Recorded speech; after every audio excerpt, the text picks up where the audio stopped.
Assalamualaikum warahmatullahi wabarakatuh. Anak-anak sekalian yang dirahmati Allah. Pagi hari ini saya ingin menjelaskan beberapa hal berkaitan dengan materi langkah 12 Muhammadiyah. Ada beberapa penjelasan yang disampaikan oleh teman-teman semua siswa kelas 12 baik IPA maupun IPS ketika pada pekan lalu Bapak minta Anda untuk menjelaskan masing-masing langkah. Ini ada beberapa poin yang ingin Bapak jelaskan agar kemudian menjadi terang dan sesuai dengan apa yang sebetulnya. Memang bahasa yang digunakan di dalam langkah 12 ini bahasanya agak sedikit menarik sekali karena dengan menggunakan bahasa-bahasa yang menarik di masa lalu ya. Dan kadang-kadang kita memahaminya belum sesuai dengan apa yang seharusnya kita pahami. Nah, di kesempatan pertemuan kali ini Bapak ingin menjelaskan secara singkat dari masing-masing langkah yang ada agar kemudian Anda punya perspektif yang sesuai dengan apa yang seharusnya. Oke, di sini di bagian awal ada beberapa ayat Al-Quran dan hadis yang kemudian kalau kita baca secara mendalam dan perhatikan, maka ayat-ayat ini tentunya ada kaitannya dengan masing-masing langkah. Seperti ayat pertama ini dalam surah Al-Hujurat ya. Wa'alamu anna fikum Rasulullah law yuti'ukum fi katsirin minal amri la'anittum walakinnallaha habbaba ilaikumul imana wa zayyanahu fi qulubikum wa karraha ilaikumul kufra wal fusuqa wal isyan. Ulaika humur rasyidun. Hujurat ayat 7 sampai 8. Artinya ini ada di sini bisa baca ya. Ayat ini berkaitan dengan langkah pertama. Di mana langkah pertama sampai dengan langkah 7 adalah langkah ilmiah yang perlu penjelasan. Nah, langkah pertama ini bunyinya adalah memperdalam masuknya iman. Hendaknya iman itu ditablikan, disiarkan dengan selebar-lebarnya, yakni diberi riwayat dan diberikan dalil buktinya, dipengaruhkan dan digembirakan sampai iman itu mendarah daging masuk ke dalam di tulang sumsum dan mendalam di hati sanubari kita, kutu-kutu Muhammadiyah seumumnya. Nah, maksudnya adalah bahwa hati kita ini haruslah kita hujamkan di dalam hati kita yang paling dalam adalah iman kita kepada Allah Subhanahu wa taala. Kadang kita suka dengar ya satu ungkapan dari hati yang paling dalam, aku menyatakan cinta kepadamu. Sesuai juga ya. Nah, hati yang paling dalam itu harusnya isinya adalah iman. Iman kepada Allah, bukan kepada yang lain. Maka agar kemudian iman itu ada di dalam hati yang paling dalam, dia mendarah daging, dan ada dalam kehidupan kita, maka dia harus ditablikkan, disiarkan, dan diisi hati kita dengan nilai-nilai keimanan tersebut. Bagaimana caranya? Ini banyak cara sebetulnya. Cara yang pertama diantaranya yang paling mudah buat kita adalah membaca kisah-kisah masa lalu. Kita baca tentang kisah para nabi, para salafus salihin, para sahabat, para rasul.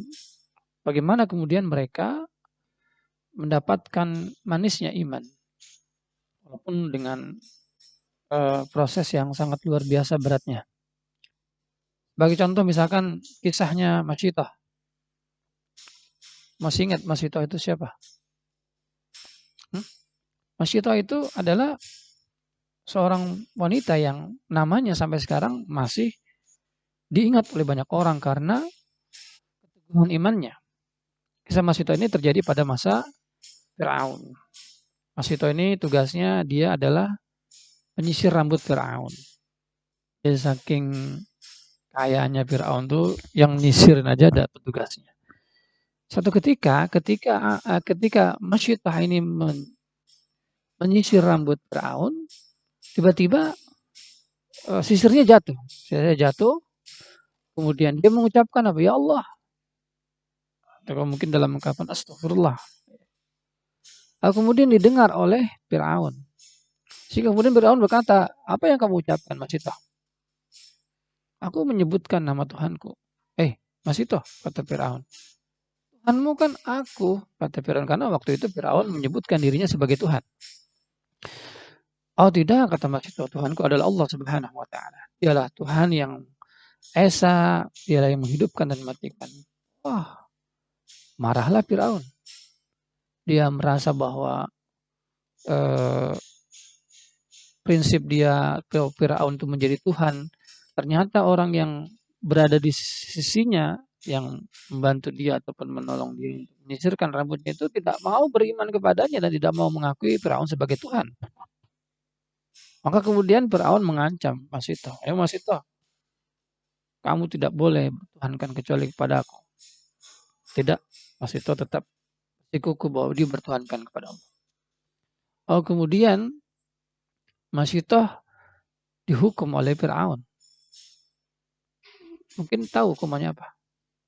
Ya, jadi keluarganya dikumpulkan semua, ya ada suaminya, ada Masito dan anaknya, termasuk anak yang paling kecil. Kemudian Firaun waktu itu membuat satu tungku yang besar, ya, satu panci yang besar, kemudian dimasak airnya itu, direbus dengan api yang membara sehingga kemudian air itu mendidih. Kemudian Masito dipanggil oleh Firaun. Hai Masito, siapa Tuhanmu?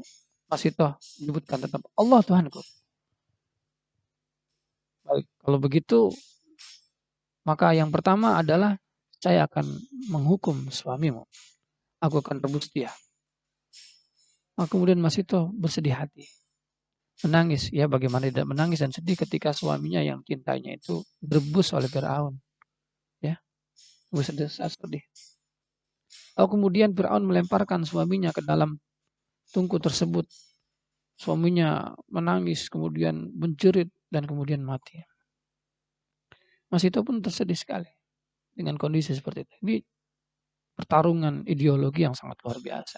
Kalau nggak ada iman di dalam dirinya, gitu, jangankan ayah kita atau saudara kita direbus ya, baru ditakut-takutin dikit udah jiper gitu ya, karena nggak ada iman, ya.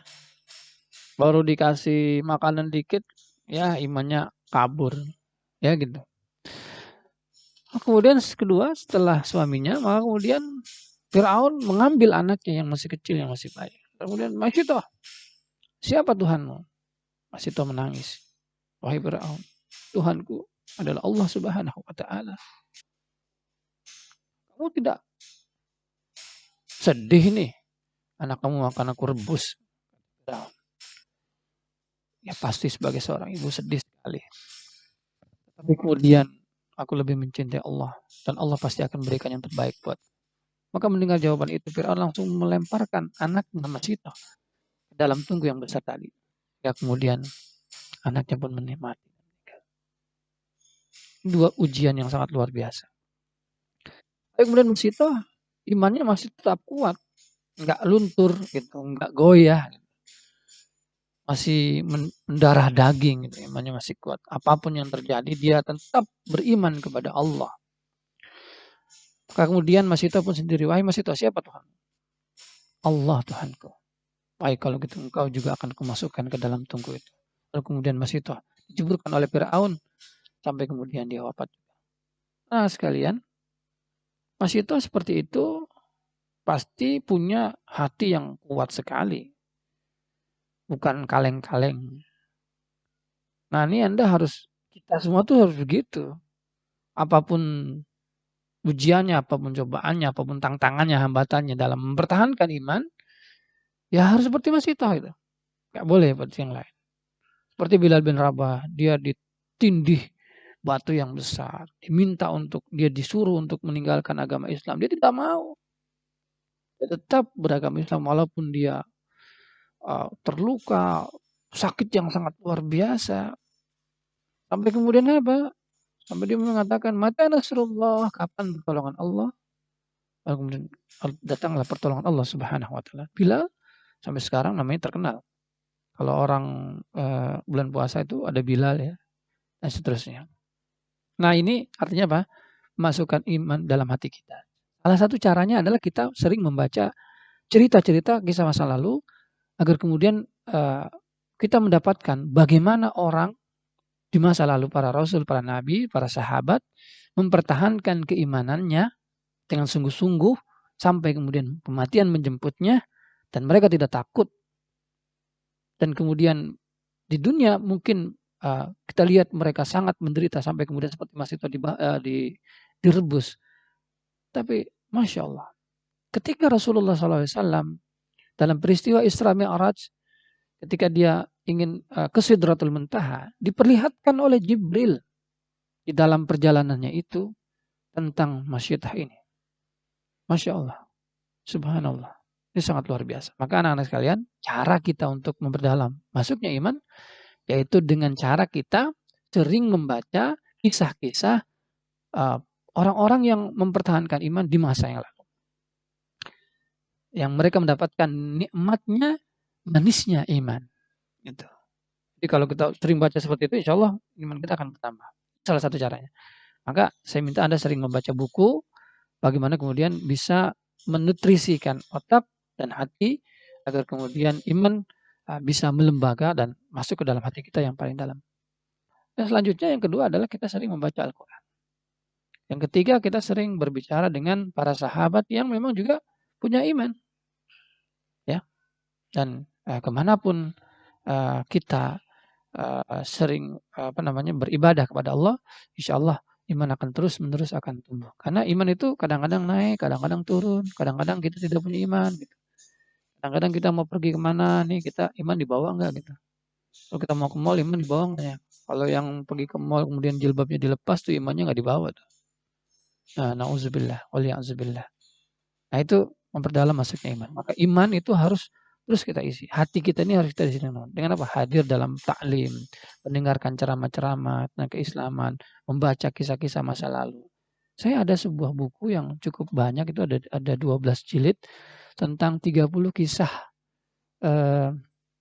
menarik. Ya, 30 kisah karangan Abdurrahman Ar-Raisi. Dulu saya belinya waktu saya SMA. Saya pernah taruh di sekolah.